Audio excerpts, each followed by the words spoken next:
Hi, I'm Chad with Move Forward Guitar. This lesson is from our course, Beginner Course 1. This course will take you from an absolute beginner to a budding guitarist with a solid foundation. By the end of this course, you'll have all the tools you need to start learning songs. Along with the video lessons, this course includes a premium e-guide which contains detailed charts and diagrams for each lesson, as well as extra bonus tips and tricks. It's a great companion to the video lessons and will really accelerate your learning. To learn how to get your copy of this e-guide, as well as get in-depth guidance to help you practice the material in each lesson and much more, click the link on the screen. Welcome to Lesson 5. In this lesson, I'm going to show you how to tune your guitar. So first off, I just want to do a quick rundown of the tuner interface that I'll be using.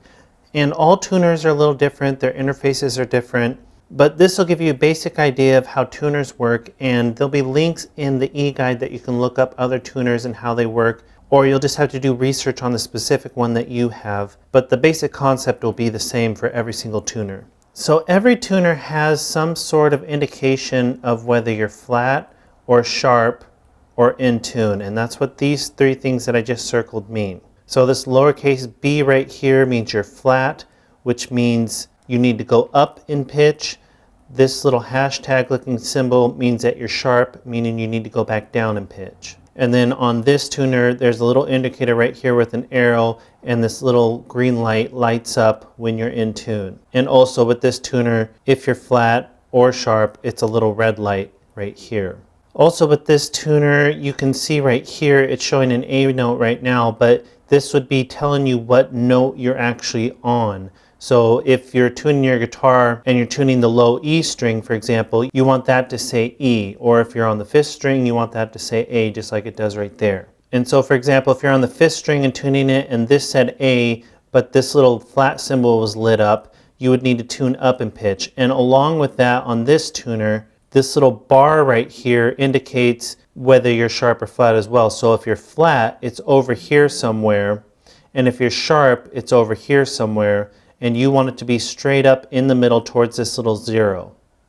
And that'll correspond with this light right here. So if you're flat over here, this little flat symbol will light up. If you're sharp over here, this sharp symbol will light up. And if you're in tune, this needle will be in the middle towards the 0 and this green light will light up. And yours may not indicate this, but if it does, you want this to say 440. That's just the standard frequency that you want your tuner to be set at. And you don't have to really worry too much about that. Just make sure that if there is a number like this, make sure that it says 440. And on this tuner, it's right here. You'd push these arrows up and down to adjust that, but every tuner is different, so you'd have to look into your specific tuner.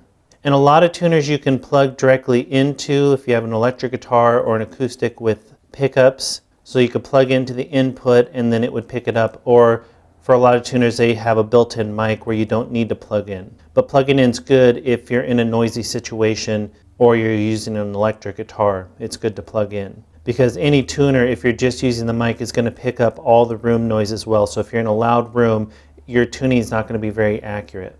And some more basic tuners, instead of saying note names, might say 1, 2, 3, 4, 5, 6, and those correspond to the string numbers. So same concept, it's just giving you the string numbers instead of the note names.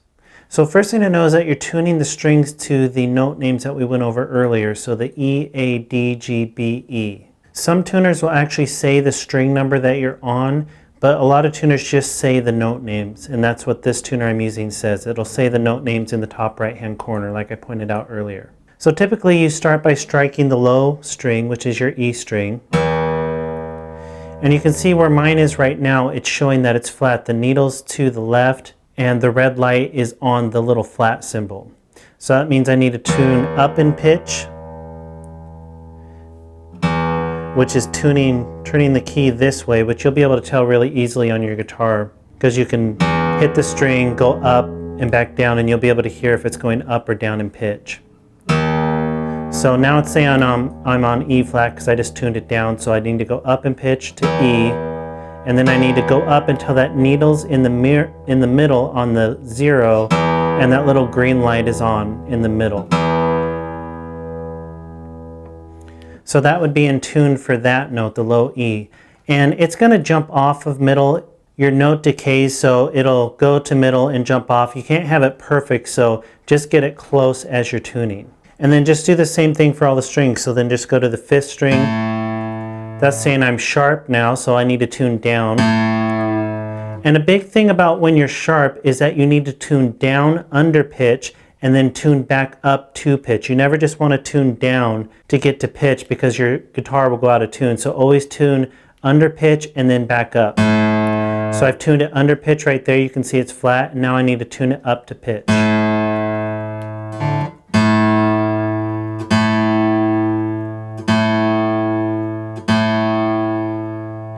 So that's in pitch for the 5th string, which is the A string. And then you can just go through all your strings and do the same thing. And once you get to the 1st string and do that, then you can go back to the 6th string and check that. And if that's out of tune, go through all your strings again, because sometimes it takes going multiple times through all your strings.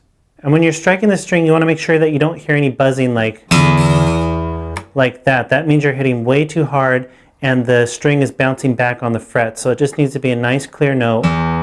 Something like that, and your tuner will pick it up. Just make sure you're not picking really hard.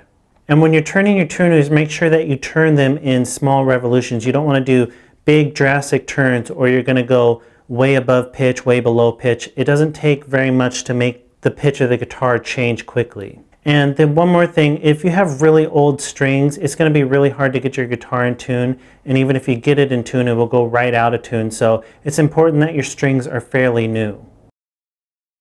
Thanks for watching, and if you'd like detailed guidance to help you practice material in this lesson, as well as grab your copy of the Premium e-guide, which includes detailed charts and diagrams for each lesson, as well as extra bonus tips and tricks, you can click the link on the screen.